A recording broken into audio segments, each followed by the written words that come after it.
Saudara-saudara yang dikasih Tuhan, hari ini kita akan merenungkan firman Tuhan dari Bilangan 19 ayat 1 sampai 22. Mari kita baca secara bergantian. Dimulai dari saya. Tuhan berfirman kepada Musa dan Harun. Inilah ketetapan hukum yang diperintahkan Tuhan dengan berfirman, katakanlah kepada orang Israel, supaya mereka membawa kepadamu seekor lembu betina merah yang tidak bercela, yang tidak ada cacatnya, dan yang belum pernah kena kuk. Dan Dan haruslah haruslah kamu kamu memberikannya kepada imam Eleazar. Maka lembu itu harus dibawa keluar tempat perkemahan, lalu disembelih di depan imam. Kemudian Imam Eleazar harus mengambil dengan jarinya sedikit dari darah lembu itu. Lalu haruslah ia memercikkan sedikit ke arah sebelah depan kemah pertemuan sampai 7 kali. sesudah itu haruslah lembu itu dibakar habis di depan mata imam. Kulitnya, dagingnya, dan darahnya haruslah dibakar habis bersama-sama dengan kotorannya. Dan imam haruslah mengambil kayu aras, hisop dan kain kirmizi, dan melemparkannya ke tengah-tengah api yang membakar habis lembu itu. Kemudian haruslah imam mencuci pakaiannya dan membasuh tubuhnya dengan air, supaya itu masuk ke tempat perkemahan dan imam itu najis sampai matahari terbenam. Orang yang membakar habis lembu itu haruslah mencuci pakaiannya dengan air dan membasuh tubuhnya dengan air, dan ia najis sampai matahari terbenam. Maka seorang yang tahir haruslah mengumpulkan abu lembu itu dan menaruhnya pada suatu tempat yang tahir di luar tempat perkemahan, supaya semuanya itu tinggal tersimpan bagi umat Israel untuk membuat air pentahiran. Itulah penghapus dosa. Dan orang yang mengumpulkan abu lembu itu haruslah mencuci pakaiannya, dan ia najis sampai matahari terbenam. Itulah suatu ketetapan untuk selama-lamanya bagi orang Israel dan bagi orang asing yang tinggal di tengah-tengahmu.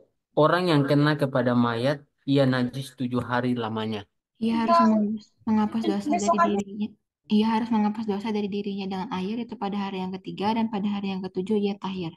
Tetapi jika pada hari yang ketiga ia tidak menghapus dosa dari dirinya, maka tidaklah ia tahir pada hari yang ketujuh.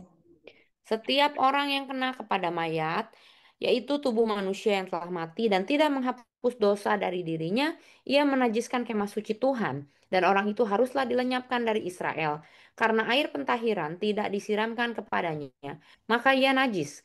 Kenajisannya masih melekat padanya. Inilah Ada pembelaan. hukumnya apabila seseorang mati dalam suatu kemah, setiap orang yang masuk ke dalam kemah itu dan segala yang di dalam kemah itu najis turut 7 hari lamanya. Setiap bejana Setiap yang bejana terbuka, yang yang terbuka. tidak ada kain penutup terikat di atasnya adalah najis. Juga setiap orang yang dipandang yang kena kepada seorang yang mati terbunuh oleh pedang atau kepada mayat atau kepada tulang-tulang seorang manusia atau kepada kubur, orang itu najis 7 hari lamanya. Bagi orang yang najis, haruslah diambil sedikit abu dari korban penghapus dosa yang dibakar habis, lalu di dalam bejana abu itu dibubuhi air mengalir. Kemudian seorang yang tahir haruslah mengambil hisop, mencelupkannya ke dalam air itu dan memerciknya ke atas kemah dan ke atas segala bejana dan ke atas orang-orang yang ada di sana dan ke atas orang-orang yang telah kena kepada tulang-tulang atau kepada orang yang mati terbunuh atau kepada mayat atau kepada kubur itu. Orang yang tahir itu haruslah memercik kepada orang yang najis itu pada hari yang ketiga dan pada hari yang ketujuh, dan pada hari yang ketujuh itu haruslah yang menghapus dosa orang itu. Dan orang yang najis itu haruslah mencuci pakaiannya dan membasuh badannya dengan air. Lalu ia tahir pada waktu matahari terbenam. Tetapi orang yang telah najis dan tidak menghapus dosa dari dirinya, orang itu harus dilenyapkan dari tengah-tengah jemaah itu, karena ia telah menajiskan tempat kudus Tuhan. Air pentahiran tidak ada disiramkan kepadanya, jadi ia tetap najis. Itulah yang harus menjadi ketetapan bagi mereka untuk selama-lamanya. Orang menyiramkan air penyuci itu, ia harus mencuci pakaiannya, dan orang yang kena kepada air penyuci itu, ia menjadi najis sampai matahari terbenam. Segala yang diraba orang yang najis itu menjadi najis, dan orang yang kena kepadanya menjadi najis juga, sampai matahari terbenam. Firman Amin. Tuhan. Nah, Bilangan 19 ini mengisahkan tentang perintah Allah pada Musa dan Harun mengenai lembu merah yang digunakan untuk penyucian. Nah, di sini Allah memerintahkan umat Israel untuk mengambil lembu merah yang tidak bercela dan pernah dipakai untuk bekerja. Lembu ini harus disembelih di luar perkemahan dan darahnya dipercikan sebagai tanda penyucian. Nah, lembu merah ini melambangkan pengorbanan yang tulus dan tanpa cacat. Penyucian dari kenajisan, di sini Allah memberikan tata cara penyucian bagi mereka yang menyentuh mayat. Nah, simbol kenajisan. Di sini menunjukkan bahwa kekudusan memerlukan usaha dan ketaatan. Kekudusan bukan hanya tentang menjauhi dosa, tetapi juga mendekat kepada Tuhan setiap hari. Nah, di sini mayat itu dosa yang membusuk itu menggambarkan bagaimana dosa mencemari manusia. Nah, konsekuensi tidak taat itu jika tidak mau dicucikan akan terputus. Itu bukan ancaman dari peringatan. Kita dipanggil hidup dalam kekudusan bukan karena takut hukuman. Nah, di sini rasa terputus dalam bahasa Ibrani itu karot, bukan hanya berarti dikucilkan secara sosial, tapi juga kehilangan hak sebagai bagian dari perjanjian Allah. Nah, pesan utama penyucian ini memerlukan kerendahan hati, ketaatan, dan dekat kepada Tuhan. Nah, respon kita itu mengoreksi diri dan menjauhi dosa. Terima kasih. Oke, baik Grace. Baik, anak-anak, ada yang mau ditanyakan dari Bible study atau materi yang dibawakan Grace yang sangat begitu singkat? Silakan, Putri mau nanya, boleh? Grace, mengapa abu lembu jantan merah dianggap suci gitu? Mengapa Grace? Karena abu lembu jantan merah dianggap suci karena melalui proses pengorbanan yang ditetapkan Tuhan. Jadi abu ini memiliki kekuatan untuk menyucikan serta menghilangkan najis dari orang yang terkontaminasi. Oke, Grace. Grace, saya mau nanya Grace. Ini kan judul yang dikasih sama LAI itu air pentahiran. Terus, kenapa judulnya air pentahiran tapi yang dibahas darah lembu merah? Kenapa bukan darah pentahiran? Yang lain ada yang bisa bantu jawab? Jawab ya. Ya, Grace gimana? Saya mau coba bantu jawab, Bu. Ya, silakan. Ini kan tema LAI-nya air pentahiran. Sedangkan di Mm-mm, dalam bagian itu menceritakan tentang lembu merah, ya kan?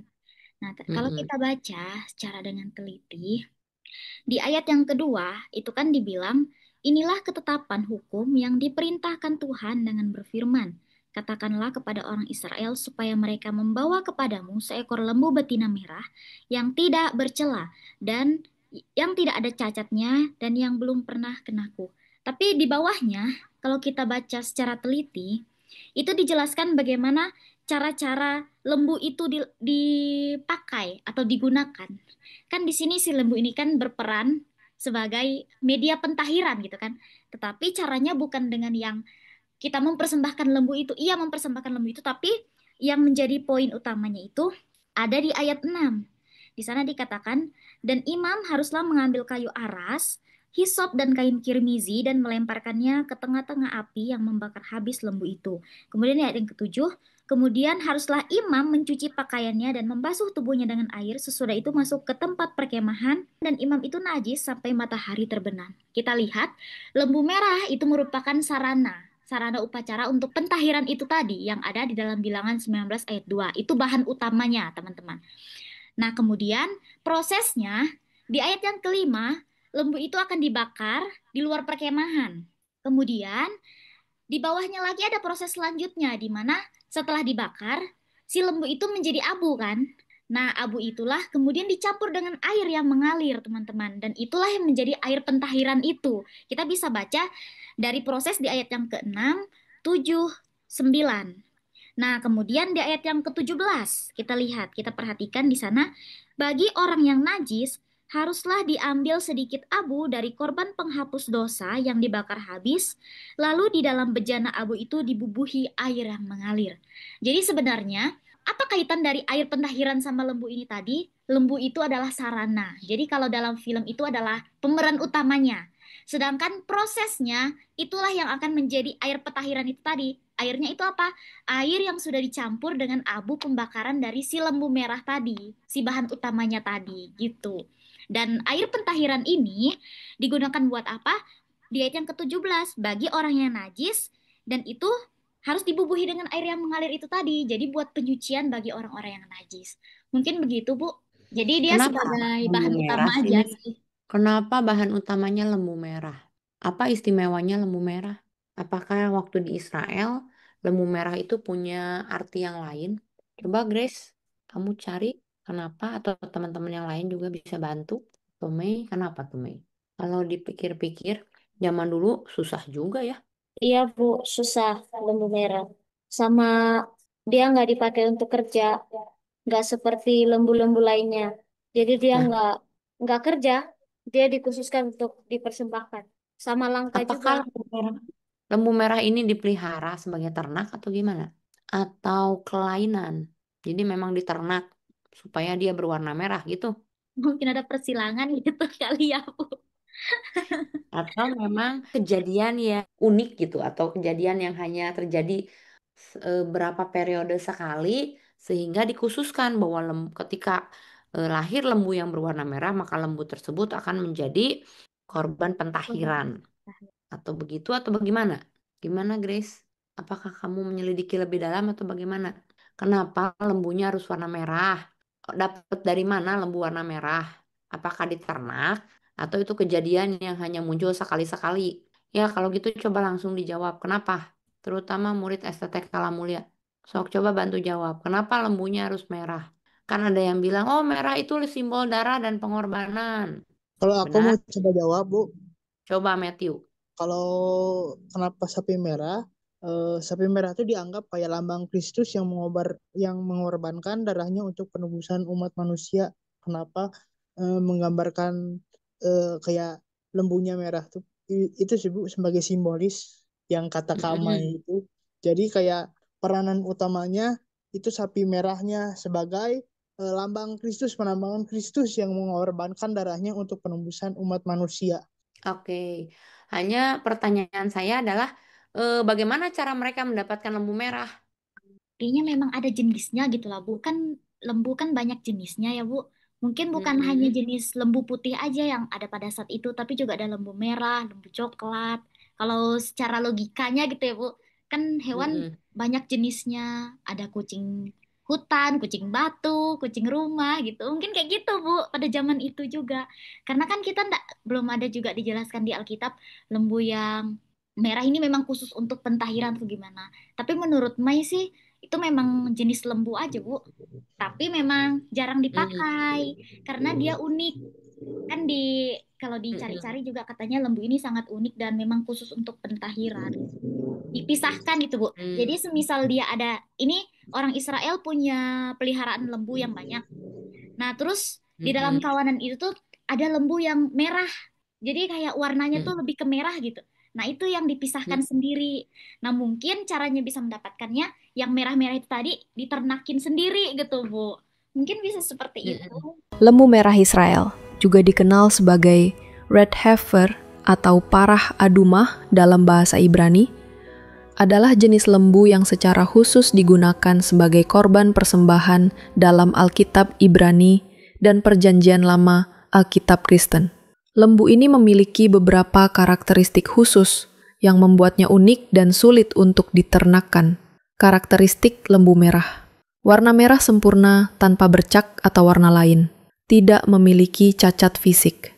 Belum pernah kena kuk atau digunakan untuk pekerjaan. Kesulitan menernakan lembu merah. Menernakan lembu merah yang memenuhi kriteria Alkitab sangatlah sulit karena sulit menemukan lembu dengan warna merah sempurna. Lembu harus dipelihara dengan baik dan tidak boleh memiliki cacat fisik. Proses seleksi dan pemeliharaan lembu merah memerlukan waktu dan biaya yang besar. Langkah ternak lembu merah. 1. Seleksi bibit. Mencari lembu dengan warna merah yang mendekati sempurna dan tidak memiliki cacat fisik. 2. Pemeliharaan. Memberikan pakan dan perawatan yang baik untuk menjaga kesehatan dan kualitas lembu. 3. Pemantauan.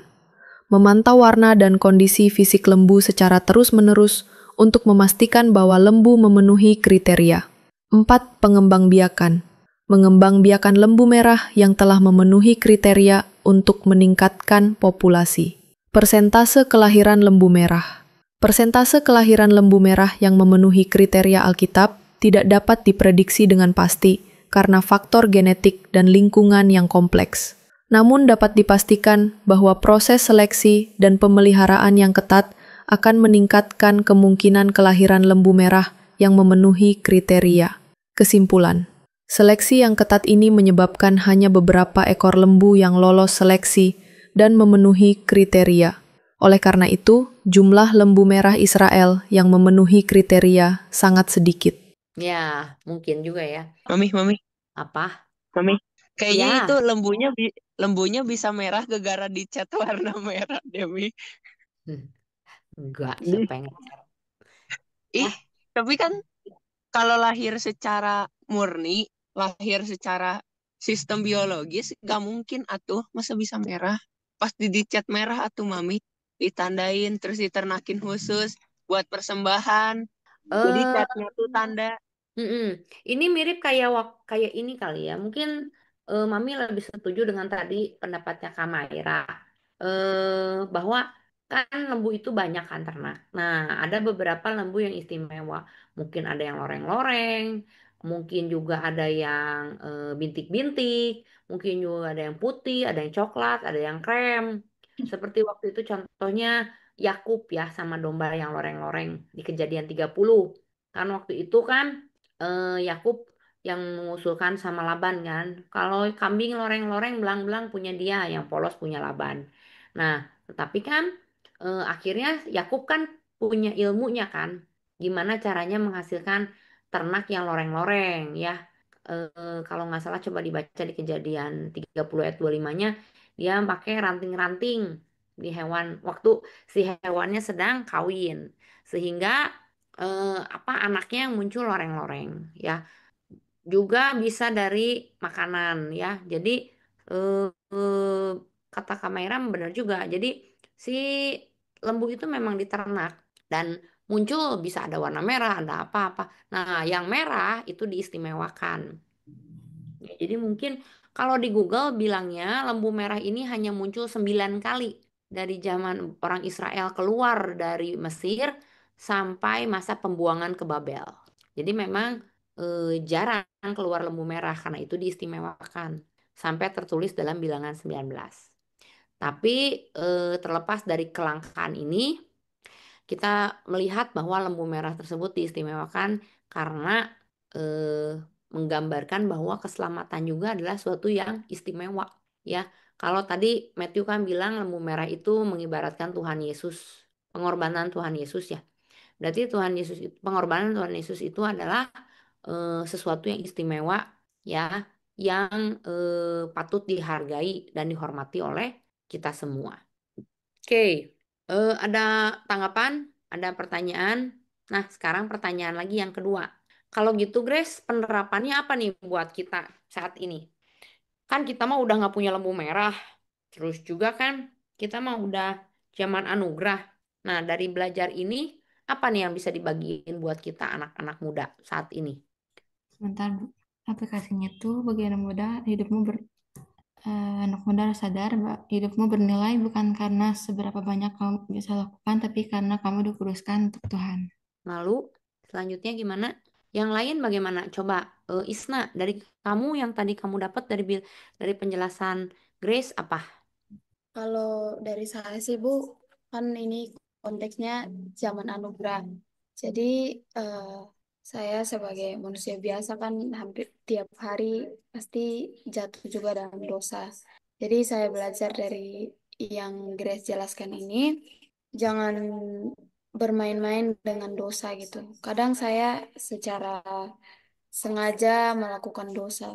Jadi hari ini saya ditegur kalau walaupun saya hidup di zaman anugerah, saya harus menghormati Tuhan gitu. Jadi jangan bermain-main dengan dosa. Saya kadang kayak menganggap dosa itu hal sepele, hal kecil, dosa kecil. Padahal itu salah, itu melanggar perintah Tuhan gitu. Jadi walaupun saya hidup di zaman anugerah, ya saya harus hidup seturut dengan yang Tuhan mau, bukan sesuka hati saya gitu. Oke.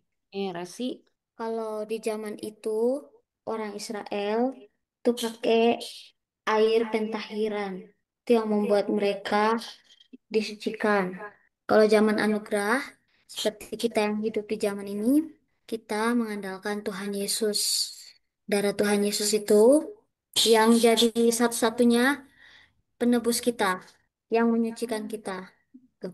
Nah, saya belajar dari perenungan ini bahwa saya bersyukur sudah menerima penebusan itu, dan di sini dikatakan orang yang sudah ditahirkan, kalau kita lihat dari bilangan 19 ini, jangan lagi mau dinajiskan gitu. Nah, saya juga belajar jangan seperti apa ya, hewan-hewan itu yang ketika dicuci kembali lagi ke tempat yang kotor. Jadi saya belajar disucikan dan sadar kalau penebusan itu mahal, darah itu mahal untuk menyucikan saya. Jadi saya perlu menghargai itu, perlu menjaga itu, perlu mengandalkan anugerah itu. Itu sih Bu, kalau dari saya. Hmm, oke, oke, oke. Mih, boleh boleh jawab Mami. Oh iya, boleh. Philip, apa yang didapat?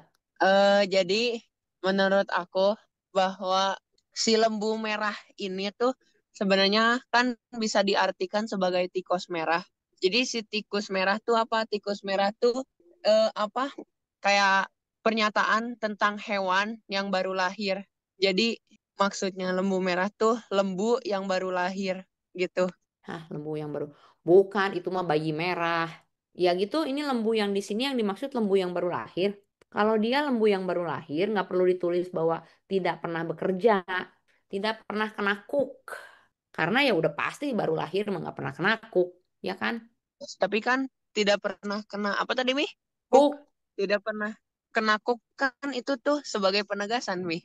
iya. Kalau tidak tidak pernah kena kuk, kalau udah jelas baru lahir mah udah pasti nggak akan pernah kena kuk. Jadi nggak perlu ditulis lagi nggak pernah. Yang belum pernah kena kuk, meren, ya nggak? Kenapa nggak disebutnya seekor lembu betina merah yang lahir tidak bercela dan tidak bercacat? Titik. Ya, baik. Kalau gitu kita loncat dulu sama Kamaira. Kamaira, Tadi itu kan dari Resi. Kalau dari Resi tadi itu apa, Res? Tentang Menghargai penebusan yang mahal. mm-mm, menghargai penebusan. Kalau dari yang Grace bilang tadi itu kan kita harus sadar dan introspeksi diri bagaimana dosa itu selalu mencemari. Tapi kalau dari saya, bilangan 19 ayat 14, sana kan dibilang, inilah hukumnya apabila seseorang mati dalam suatu kemah. Setiap orang yang masuk ke dalam kemah itu dan segala yang di dalam kemah itu najis 7 hari lamanya. Saya mengambil kesimpulan di sini bahwa sebenarnya ini kan hal yang najis ini kan kalau dalam relevansi dan kehidupan kita itu adalah dosa. Jadi teman-teman, dosa itu sebenarnya adalah hal yang bisa menular lewat lingkungan kita atau lewat orang lain ataupun lewat hal-hal yang mempengaruhi kita, baik itu pergaulan, baik itu dalam hal lingkungan maupun dalam apapun itulah circle-nya kita. Semuanya itu bisa membuat kita terjerumus dalam dosa. Jadi apa yang saya dapatkan? Yang saya dapatkan adalah karena kenajisan itu bisa menular, dosa itu bisa menular, saya mau terus menjaga kehidupan pribadi saya dengan cara ya melekat sama sumbernya yaitu Tuhan. Walaupun itu sulit ya dilakukan, apalagi pada saat kita menghadapi pergumulan atau menghadapi kehidupan yang kadang-kadang itu tuh sebenarnya membuat kita jauh dari Tuhan. Tapi dari bagian ini saya mau belajar. Tuhan itu kan selalu memberikan kita kesempatan untuk kita boleh tahir, boleh sembuh. Nah, saatnya kita untuk mewanti-wanti karena lingkungan kita itu adalah lingkungan yang jahat. Dengan apa? Dengan selalu sadar dan dekat sama Tuhan kita. Itu yang saya dapatkan, Bu. oke, benar ya. Ingat, dosa itu menular. Kebiasaan yang baik rusak oleh kebiasaan yang buruk. Salah. Gimana ayatnya? Pergaulan yang buruk Pergaulan merusak yang baik kebiasaan yang baik. buruk merusakkan kebiasaan yang baik ya. Karena kalau kita bergaul dengan orang-orang yang sering berbuat dosa, lama-kelamaan kita juga bisa kebawa. Makanya hati-hati dengan pergaulan. Oke, baik, lanjut dari Novan. Novan, silakan. Oke, dari penjelasan Grace tadi itu kan ada pesan utama. Jadi di situ yang Grace jelaskan itu saya dapat yaitu kerendahan hati dan dekat kepada Tuhan. Jadi Ibu, kalau lihat konteksnya dari bilangan 19 ini kan, jadi di situ saya dapat bahwa semua manusia telah tercemar oleh dosa dan kematian. Jadi hanya melalui darah Tuhan Yesus semua manusia itu dapat dipulihkan seperti itu. Seperti dari 1 ayat 7. 1 Yohanes 1 ayat 7 yaitu yang berkata, tetapi jika kita hidup di dalam terang sama seperti dia ada di dalam terang, maka kita beroleh persekutuan seorang dengan yang lain dan darah Yesus anaknya itu menyucikan kita dari pada segala dosa. Mungkin itu saja dari saya, Bu. Oke. Darah Yesus menyucikan dari segala dosa. Dosa. Oh, terima kasih Novan. Jilin, gimana Jilin? Eh, Kalau saya sih Bu, yang saya dapatkan dari penjelasan Grace, itu kita itu harus yang pertama tadi kan pesannya harus mengoreksi diri. Nah, kita seperti yang Maira bilang tadi, kita sekarang kan hidup di zaman yang sebentar kita berbuat baik, sebentar lagi kita berbuat dosa. Nah, di situ saya mengambil kesimpulan bahwa di dalam kehidupan ini dulu kan ada penebusan, tetapi sekarang di zaman anugerah ini kita itu sudah ditebus oleh darah Kristus. Nah, oleh sebab itu kalau kita ingin memperbaiki hidup kita itu harus uh, wanti-wanti dengan kehidupan kita yang zaman sekarang. Kadang-kadang kita itu dari tingkah laku kita itu bisa melakukan dosa, walaupun zaman ini zaman anugerah, tapi kita itu harus menjaga hidup kita tetap terpelihara, tetap fokus kepada Tuhan, dan melalui kita memiliki hubungan intim dengan Tuhan. Itu saja sih, Bu. Oke, oke. Makasih Jilin. Ya udah Matthew aja. Kalau misalnya dari saya tuh dapatnya Tuhan tuh tidak mau anaknya jatuh dalam dosa, makanya ada kayak penggambaran lambu itu, kayak yang saya dapat sih ketika kita udah ditebus tuh, umpan yang kita terima tuh kayak gimana gitu sikap hati kita ketika udah dikasih tebusan dari Tuhan tuh, sikap hati kita tuh harus kayak gimana, harus harus merespon dengan baik dan tidak tidak berputar di kesalahan yang sama gitu Bu. Yang saya dapat sih itu Bu. Oke, oke, oke. Ya, baik. Jadi dari bilangan 19 ini kita belajar ya bahwa tadi kalau saya rangkum ada yang bilang kesucian hidup itu penting ya. Kita juga sebagai anak-anak muda perlu menjaga kekudusan dalam pergaulan ya. Terutama kalian ini kan semua digital native ya. Jadi batasi atau jaga kekudusan juga dalam penggunaan media sosial. Seperti yang tadi Isna bilang, walaupun tahu itu salah tetap dilakukan, tahu itu dosa tetap dikerjain ya, itu kan pilihan ya. Nah kalau karena itu latihlah dirimu untuk memilih tidak berdosa ya, karena Tuhan Yesus sudah mati untuk itu. Kemudian pilihan gaya hidup juga ya, jadi biarlah kita memilih untuk gaya hidup yang menjaga kesucian. Kemudian tadi ada juga yang bilang bahwa dosa itu mencemari ya, tapi ingat bahwa Tuhan sudah menyediakan pengampunan seperti tadi si lembu merah itu ya. Si lembu merah itu kan dibakar tuh lembu merah, abunya sama seperti air pentahiran. Jadi Tuhan tidak akan membiarkan umatnya najis. Ya, kalau kita baca tadi di si ayat itu, bahkan imam yang membakar lembu itu pun dianggap najis, tetapi setelah itu si imam itu mencuci bajunya, membasuh tubuhnya dengan air, sesudah itu masuk ke tempat perkemahan. Ya, kalau udah masuk, imam itu harus berhenti sampai matahari terbenam baru dianggap tidak najis lagi ya. Nah, jadi kalau kita lihat di sini bisa bisa dimasukkan ke dalam pelajaran baptisan ya. Lihat, orang-orang yang dianggap najis semua harus mencuci pakaiannya dan membasuh tubuhnya dengan air. Dia najis sampai matahari terbenam dan kemudian dia nggak najis lagi ya setelah berikutnya ya. Nah, jadi si air itu adalah lambang penyucian juga ya. Nah, kemudian juga kita lihat di sini ada orang yang mengabaikan kesucian. Kalau orang yang mengabaikan kesucian atau membiarkan dirinya najis, maka dia akan mendapat konsekuensi ya, dibuang dari tengah-tengah umat ya, disingkirkan keluar dari perkemahan ya. Dan kita lihat juga di sini bahwa Yesus adalah lembu merah kita ya. Jadi seperti tadi yang Matthew bilang, Tuhan Yesus itu atau Meira juga bilang dia adalah media bagaimana sudah berkorban dan juga menjadi media kita bisa sampai kepada Bapa. Sehingga kita perlu kerendahan hati, perlu juga kesadaran untuk terus menjaga diri tetap suci, tetap kudus di hadapan Tuhan.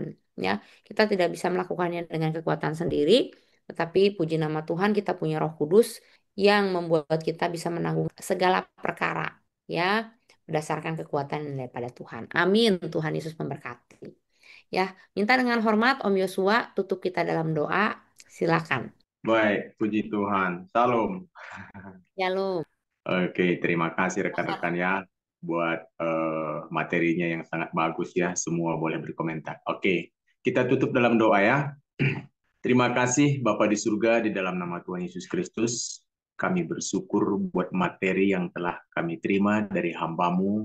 Kami percaya bahwa apa yang kami terima saat ini boleh di kemudian hari menjadi bekal kami untuk kami memahami apa makna dari pembahasan kami malam hari ini. Kiranya kami semua boleh menjadi berkat dan menjadi saksi-Mu, menjadi garam, menjadi terang di tengah-tengah di mana Tuhan tempatkan kami.